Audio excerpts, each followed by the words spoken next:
You've been seeking answers from every dermatologist, doctor, and all over the internet, wondering what on earth this unbearable skin issue is. You know something's up, and you've been suffering and silenced for far too long. This podcast is going to bring awareness to the brutal reality that is topical steroid addiction and withdrawal syndrome. It will give you practical mental and physical tips to help you along your journey and provide you the strength you need to push through each day. You'll hear from real people battling this illness, as well as experts in the field, and I'm also going to share with you what's happening as I battle and conquer TSW. You are not alone, you're not crazy, and you will heal. If there's one thing I know, it's that anyone going through this hell is a warrior. My name is Jennifer Powers, and I welcome you to TSW Journey to Healing.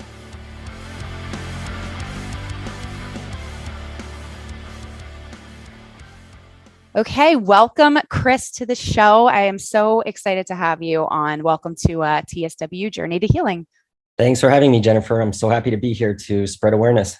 Yes, me too. I am so glad that we recently connected in our Facebook group at SAN, and you have such a way about getting the word out there. I very briefly, looked at your Instagram and your social media channels, and I'm so grateful for people like you that are very brave and just sharing it all, putting it all out on the table. I mean, showing all like the depth of this thing with your body and the effects, and it's just really powerful. So I want to commend you for that, of course. And I want to turn it over to you and just, if you wouldn't mind just telling the audience like where you're from, who you are, and how this whole thing got started for you.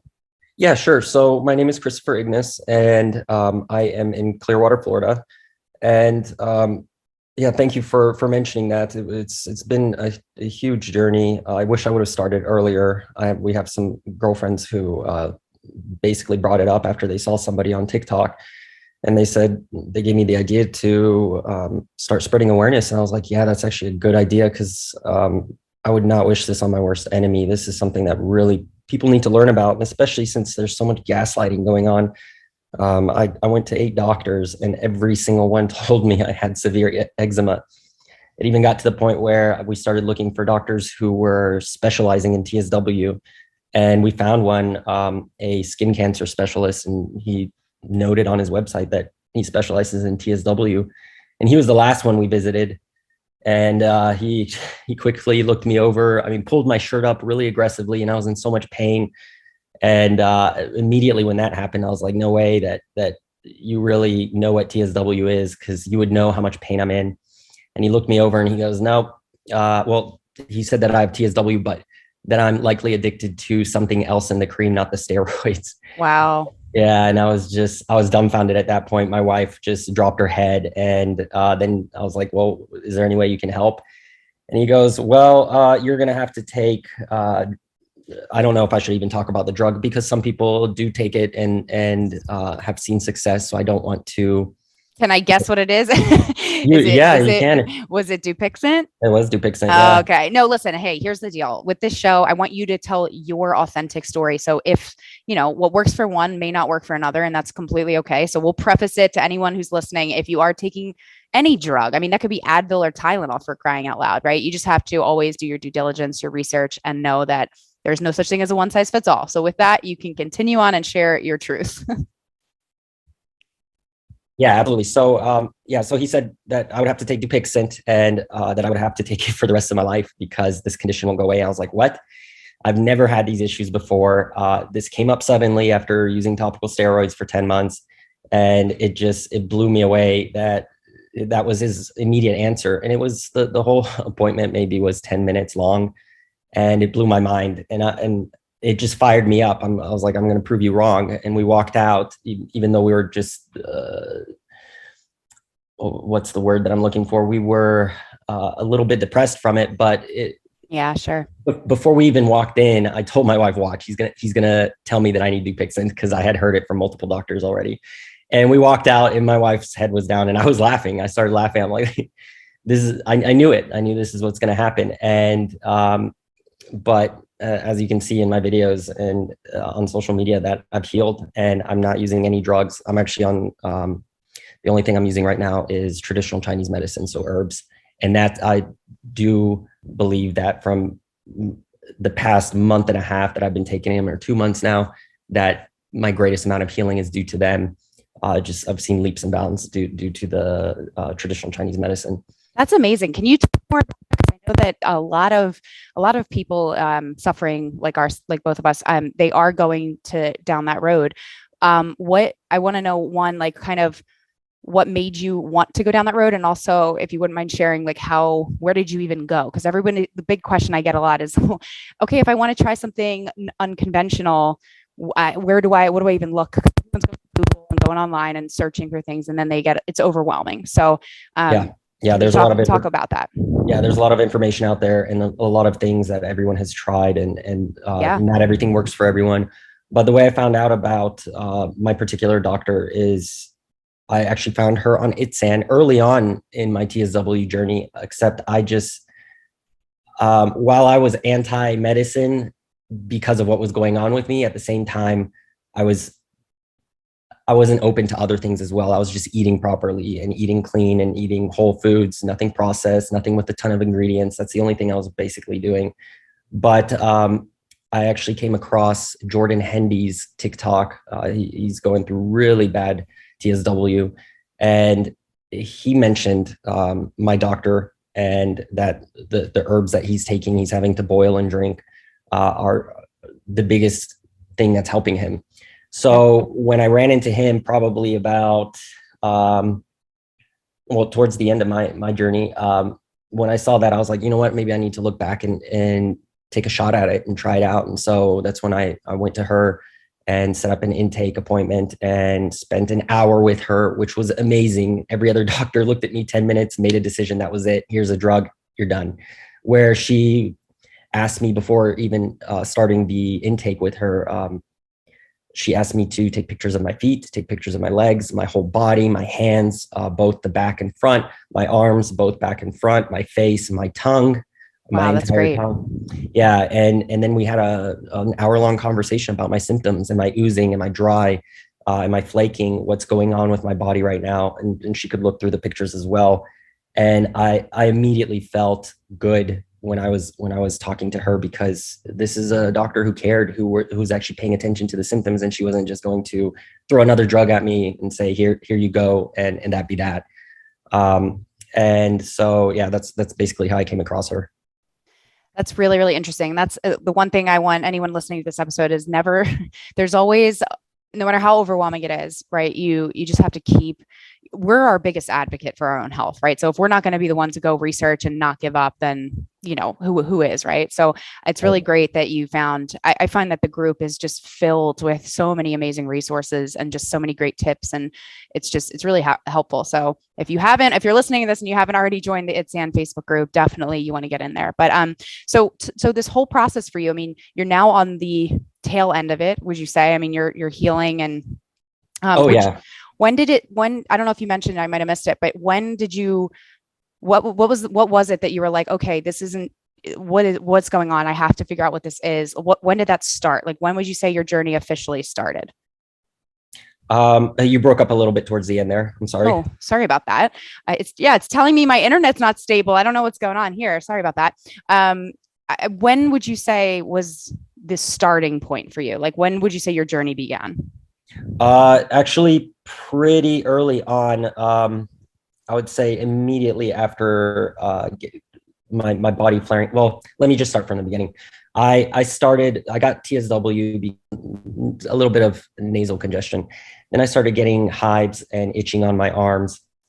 And I was a little bit concerned about that at first. And I let it progress for about 2 months. And finally, I was like, you know what? I need to go to an immunologist and find out what's going on. Maybe I'm allergic to something, because we had just moved to Tampa not too long ago at that point. So we went to the immunologist, and she goes, yeah, no, you just keep taking antihistamines. Let's start taking care of those hives with topical steroids. At that point in my life, I was very trusting of doctors. Anything they said to me was gold. They've gone through the education, all this stuff. To me, spending so much time in school meant that you know your stuff. So I listened to her, started applying it. It would help for the hives a little bit, but then it would start to spread. And she immediately prescribed a 1 pound tub of triamcinolone, which is a mid-grade strength topical steroid. and I thought nothing of it. And so I just kept applying it, kept going back to her for appointments. As it was spreading, she said, keep applying it to push it back down, to calm it down. I kept listening, and eventually it spread throughout my whole body, and I was slathering the stuff all over myself. I went through half the tub over 10 months, and it just wouldn't go away. And at one point I was like, I'm tired of this. I cannot, this isn't making sense. You said keep applying it to calm it down, but here it is, it's just spreading. But I was also taking the antihistamine. So one day I was just scratching and itching in the shower because showers started getting really irritating. And I stopped the antihistamines because I thought, well, what if I'm allergic to the drug? I know it's over the counter, but maybe I'm allergic to it. And so I stopped the antihistamines about 2 weeks later, and I was still applying the topical steroids. 2 weeks later, the hives were gone permanently. They weren't coming back. And at that point, I had lesions on my body from the antihistamines. Everything went away.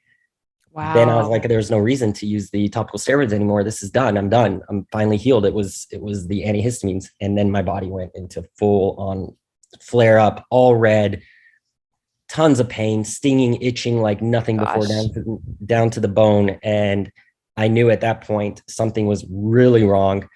And the only thing that was calming it down was the steroids. But I was like, this just doesn't make sense because I stopped the antihistamines. So I started researching and found a young lady on YouTube who does fitness videos. And I forgot her name, so I apologize.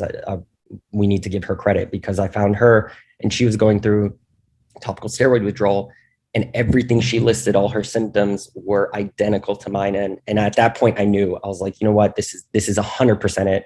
Yeah. And from that point on, I just started researching more and more into topical steroid withdrawal. And I knew that this was it. And there's no convincing me otherwise. Yeah, similar for me, and we'll find her name and we'll definitely put it in the show notes so that she does get the credit, because I agree. Same thing would happen with me. I was told the same thing. This is just bad eczema. And I'm like, there's no way. I've had that my whole life. This is very different. And I found with doing my own research through Instagram, I just kept seeing eczema and TSW. And I thought, what the heck is TSW? And sure enough, you look at all the pictures and you're like, that's me to a T. That's exactly what I look like. That's exactly what I'm feeling. It's so upsetting, like I just remember. So that's why it's so important that you and I and people out there are just continuing to spread this and getting very loud about this, because it's not recognized. People feel very alone, and it is so debilitating. It is very lonely, and it's hard. That's an understatement so beyond. Yes. Hardest thing I've ever done in my life. And and hopefully the hardest thing you will ever have to do in your life, right? We don't want anything harder than this. But I've never met a more, the people, the group of people that are among us, I just think we're the strongest people out there to go through something. This is true hell. So now one of the things I saw in one of your Instagrams, you were mentioning that in the very, very beginning for you, and it was terrible, that it was so debilitating for you that your wife actually had to feed you. Is that true? Yes, that is true. The first 2 months when I was, when the full on flare up started, my body just became a giant scab. And it actually happened. So I had an initial first flare up, and that was fine. I got through it. It took about 3 weeks, and then I thought I was done. I was like, you know what, maybe it's over. This is great. And we actually went to Poland because both of our families are from Poland. We went to visit her family, and we were out camping, and I was okay. I was just a little bit red, maybe under the eyes. And then when we went out camping, they were just these houses, no air conditioning or anything. And I guess something triggered it, or maybe another flare up was coming.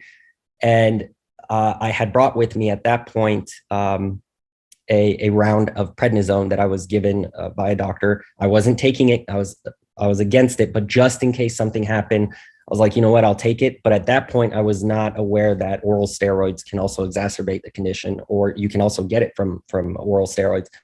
So I took the oral steroids to get me through the camping trip, which was a few days, and I was fine. And then we got back to her parents' house, and that's when it really got bad. And for, I think, the last 5 or 6 days that we were there, I was in bed. I couldn't move. Any movement was just so agonizing.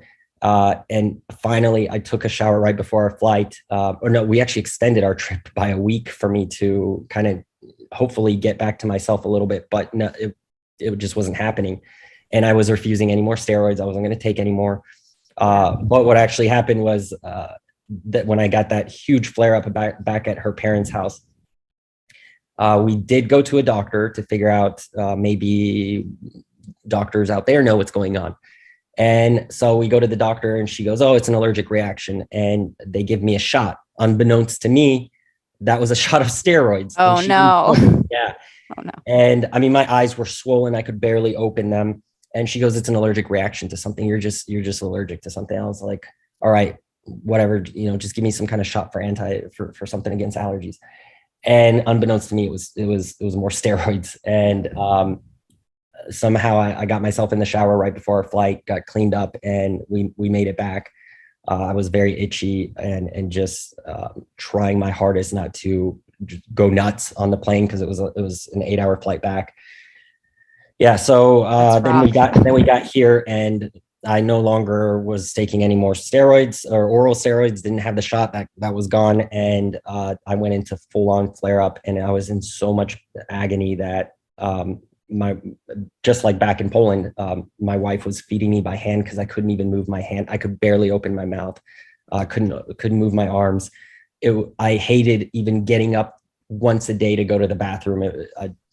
It sucks even reliving it because it was just so painful and agonizing. I know, I'm sorry to make you do that, but I know that's okay. I know that the audience and anyone listening can like just feel for you so hard. I mean, and that's the thing, right? With this, there's so many different levels and stages of this thing, and everybody seems to go through it and have a slightly different experience. Although there's a ton of similarities that we all, the oozing, the itching, the flaking, all of that, the burning, all these symptoms. But it's heartbreaking. I mean, I'm in like the 5th month of it myself, and it's truly hell. But it just makes you so grateful for any day that the symptoms aren't so bad. You have to just be so thankful. So it's just a very humbling experience, but even though I'm going through it and it's terrible on my own, it's heartbreaking when we hear stories like yours and other people that are just having it, that had it or having it so bad. Yep. So it's debilitating for sure. What would you say was the beginning for you, your absolute lowest point or the hardest point for you? Or was there something else that happened that you really felt like, hey, this has got to be rock bottom, like even mentally from a mental health standpoint? What would you say? So I would say my total time was about 16 months of going through this at its worst, or maybe 15 months, something like that. And I would say about month 5 or 6, I just felt so useless in watching my wife take care of me for the most part. At that point, about month 5, I was able to eat on my own, but she was just taking care of everything around the house and able to work. And that was a really low point for me because I was like, is this ever going to stop? I'm not being a good partner. I'm not helping her. We're supposed to be happy. Our lives are supposed to be wonderful. We're supposed to be starting a family. And at that point, I kind of dove it down into a dark place because that's all I could think about is my role as a human, as a partner, as a husband. I was just useless. And so I had a really dark point then. And then later on, about I'd say month 12 or 13, something like that. I felt like I was healing, but at the same time, I wanted it to heal faster. Yeah. And that was another time where I was just like, is this ever going to end? And I dropped into another dark point again, but luckily we had amazing friends that understood the condition after seeing me going through it for so long. They started to believe it, because at first they were like, well, maybe why don't you continue taking topical steroids? And I go, no way. I'm too far into this. I'm seeing results. It's just very, very slow, but I am not touching another steroid. I will see this through the end. And it was actually in December. It was like a week prior to Christmas. We had some friends come over, and during that dark time, because they knew I was in a bad place. And everyone, my wife and them, drank a little bit and then started dancing in the living room. I couldn't move. I was on the couch and I was just watching, and I was tearing up and so happy to see them dancing together. That brought a lot of joy for me. So it kind of lifted me up back out of it to continue fighting that I want to be by next Christmas, if I can, if it's a goal that I can accomplish, I want to be dancing in our living room with everyone, just like they did. So that lifted me up. And if for anyone who's listening, I know you isolate yourself. And I would say most of my journey, I isolated myself, not leaving the house.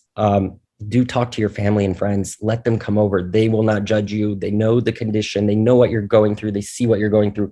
It's very important to have that support around you, because it's the little things that will make you happy again. As you know, you're going through such a difficult time that little things make you so happy. So invite those little things into your life again. Don't isolate yourself from them. I'm so glad that you said that. And I feel like I'm tearing up listening to you, like just picturing you sitting on your couch, watching your friends and your wife dancing and just wanting to jump in there.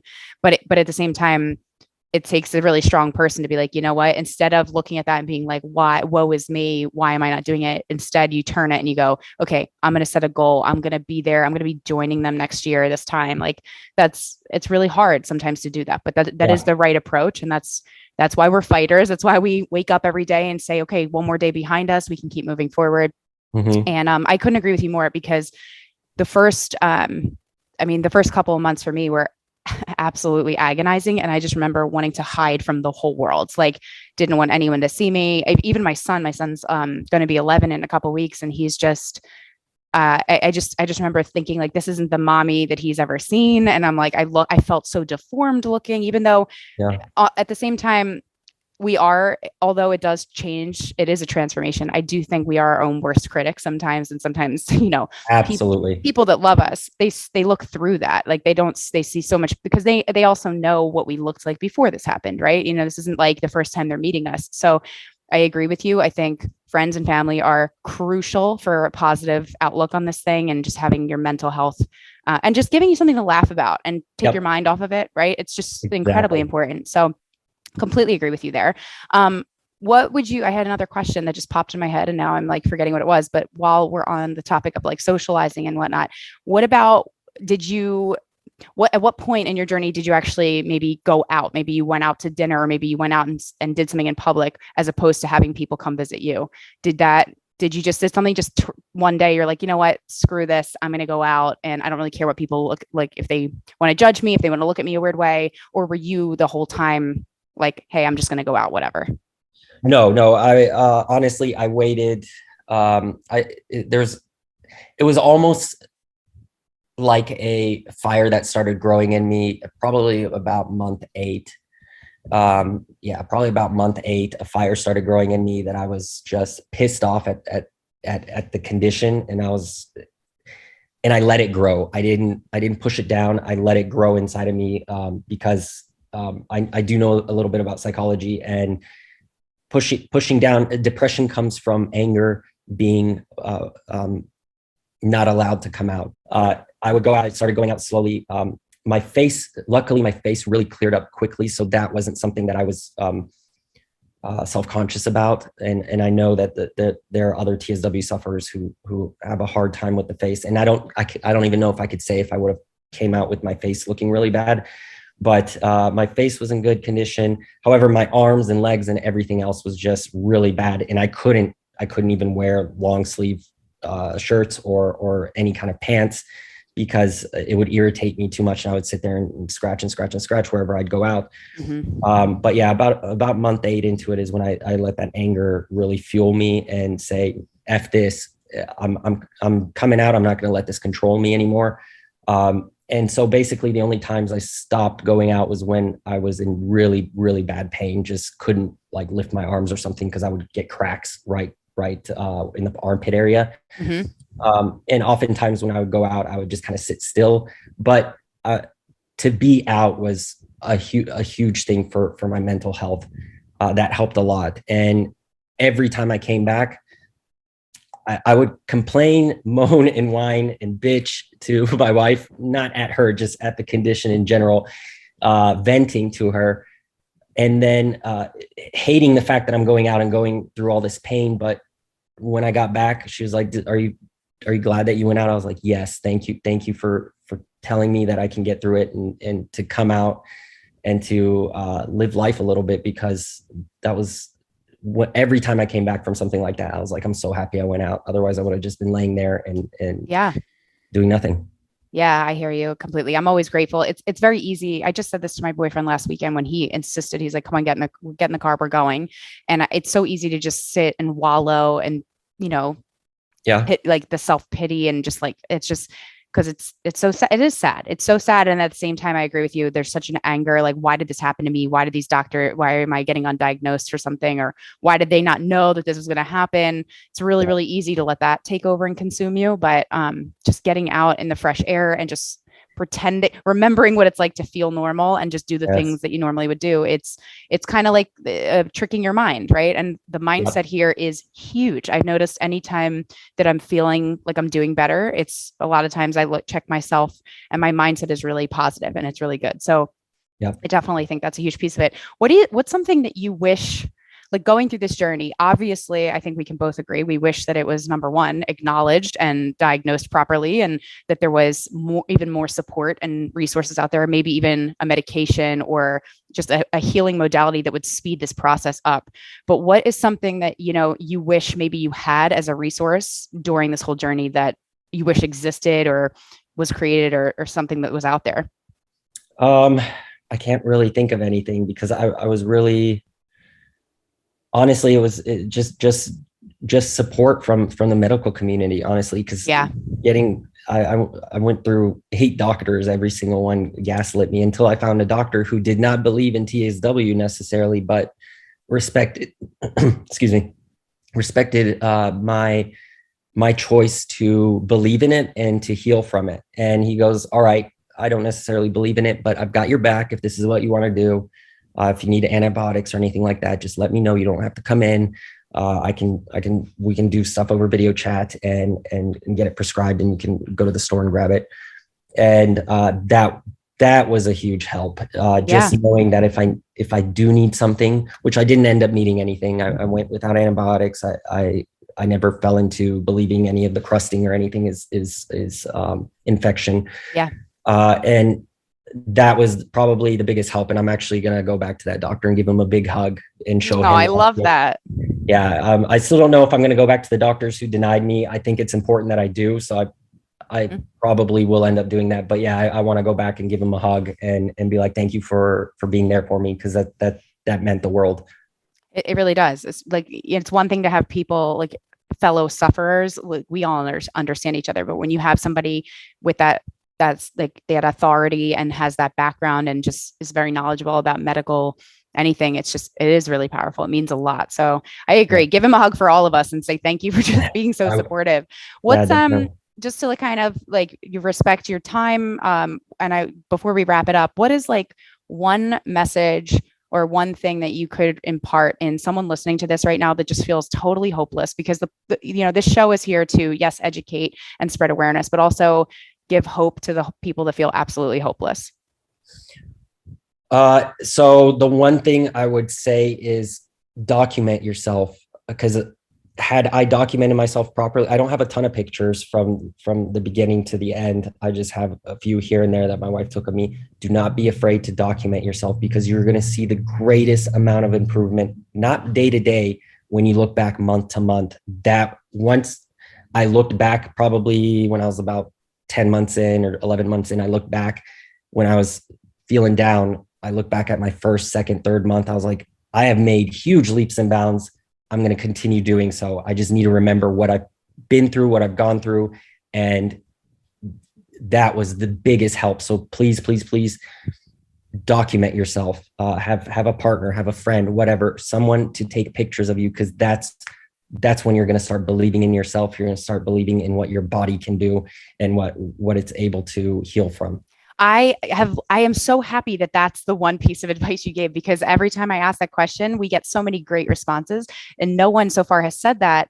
And I'm so glad that you did, because I actually have been documenting video and photo from the very beginning of this. And I have to tell you, I had over 500 something pictures and videos that I just kind of compressed. I created, like a little slideshow with the computer and stuff. And it's over an hour long. So I'm definitely going to have to go back and compress that. But I can't agree with you more. When I looked at that, I was like, oh my gosh, I Yep. had no idea. Like, sometimes you even forget how gruesome and bad you were at Yep, certain points, because exactly. you're trying to block it out, because it's got like, I have PTSD from this. I'm like, oh my gosh, I'm scared to even touch any cream. Even I'm thinking that there's always like a hidden steroid percentage of a steroid in there. Sure. And it is like those feelings are very, very real and very scary. But I absolutely agree. And I wish that for everybody too. As much as you don't want to look in the mirror at yourself, and it's going to be that much more powerful when you have that story of overcoming.